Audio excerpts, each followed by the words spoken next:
And good evening. Good evening. It is Friday, March 15, 2019. I'm Dave. This is Let's Have a Chat, Friday edition.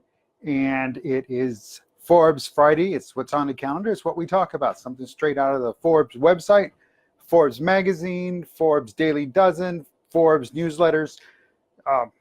Folks, I'm not affiliated with Forbes. They don't pay me, at least not yet. They don't pay me. But what I do like about Forbes is that they've been consistent, delivering the news. They don't pull any punches. They reach a little further back. And that's why I like them, because that's what I like. I'm going to ask questions.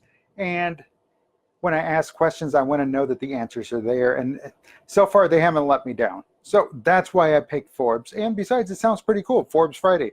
So today, what I want to talk about is there's an article in there about in Forbes about the Uber Eats and it rivals and how it's rivaling GrubHub and how it's basically just changing the way things are being done with the food delivery service, or on the on-demand food delivery service. And in my neck of the woods, and this might be what it is, it's truly just about, and this applies to any business, first to market.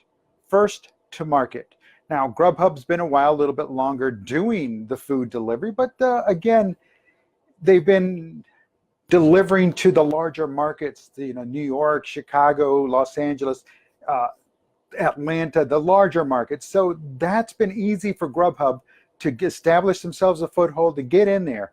But in my neck of the woods, GrubHub is, well, they're late to the ballgame. They're late to the party.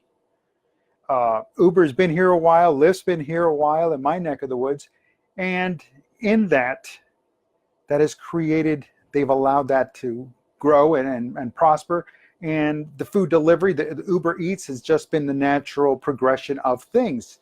And now GrubHub's trying to come in, and all the other little services that, well, now compared to GrubHub and Uber Eats, they are little services, though some of them have been around a little bit longer. But again, it's first to market, first in the market, not necessarily to the market, but first in the market. In this case, because GrubHub and Uber Eats, they've been all over. Now, my market is not one of the top 10. I think it's like 23 in the nation, maybe 23. And that's because it was, when I first moved here, we were like 40th or something like that in the nation, but it's been growing, so steadily growing. And that's a good thing. So what I'm getting at is, in any business, being first to market or first in a market that's not being serviced, that doesn't have what it needs, is a good thing. So long as they can deliver consistency and constantly, then there should be no problem. And this applies to any business, not just the food on-demand food delivery business, which is obviously doing pretty good, but it's consistency. It's knowing that it's going to be there. In this case, Uber, the driver's already out there. They're already driving around. So why not roll this in?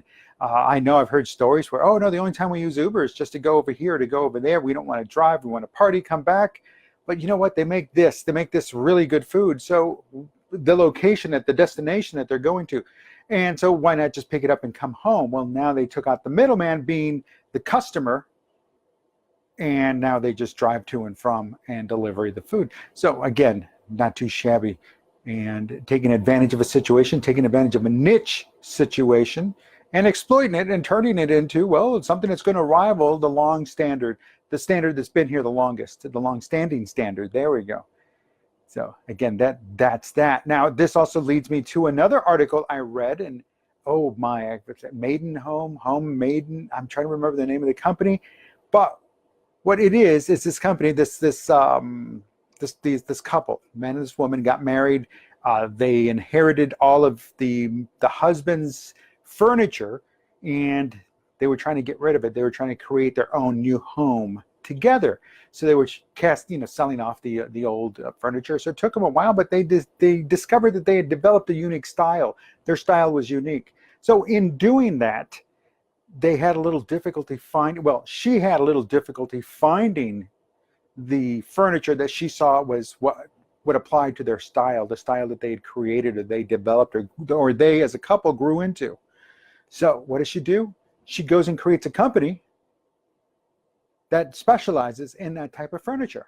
And so now she's been catering to New York City. Her clients have mostly been in New York City and in Chicago, the larger cities where space is very limited, where you're going to pay a lot for a little.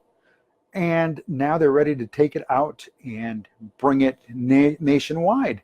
So it's like, that's a great idea, because that got me thinking, well, you know what? It might be time to get rid of the traditional sofa, the traditional overstuffed chair, the overstuffed love seats, and find something new, find a new style. Find something new. So I'm curious to check this out. But again, this is born out of necessity. And that's usually the case. Most businesses are born out of necessity. There's not a solution to a need. There's not a solution to a want. So let's create it ourselves. And that being the case, that's what Uber did with Uber Eats. And that's what this individual did with, and I want to say it's called Maiden, M-A-I-D-E-N Homes.